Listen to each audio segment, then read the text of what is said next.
Hello everyone. ಪ್ರಶ್ನೆ ಸಂಖ್ಯೆ 43.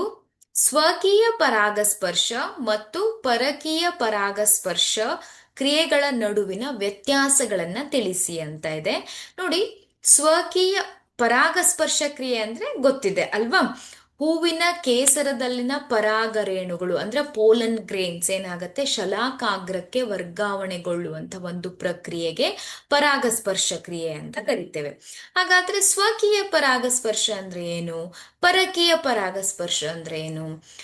ಒಂದು ಹೂವಿನ ಕೇಸರದಲ್ಲಿರುವ ಪರಾಗರೇಣುಗಳು ಅದೇ ಹೂವಿನ ಶಲಾಕಾಗ್ರಕ್ಕೆ ವರ್ಗಾವಣೆಗೊಳ್ಳುವುದು.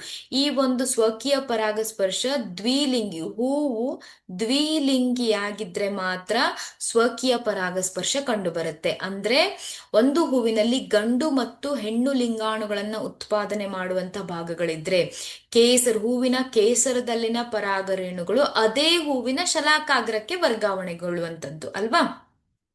ಪರಕೀಯ ಪರಾಗಸ್ಪರ್ಶ ಅಂದ್ರೆ ಒಂದು ಹೂವಿನ ಕೇಸರದಲ್ಲಿರುವಂತಹ ಪರಾಗರೇಣುಗಳು ಏನಾಗತ್ತೆ, ಇನ್ನೊಂದು ಹೂವಿಗೆ ವರ್ಗಾವಣೆಗೊಳ್ಳುವುದನ್ನ ನಾವು ಪರಕೀಯ ಪರಾಗಸ್ಪರ್ಶ ಅಂತೇವೆ. ಸೊ ಇಲ್ಲಿ ಬಾಹ್ಯ ಮಾಧ್ಯಮದ ಅಗತ್ಯವಿದೆ.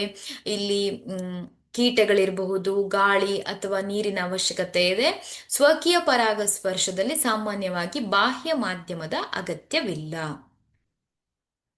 Thank you.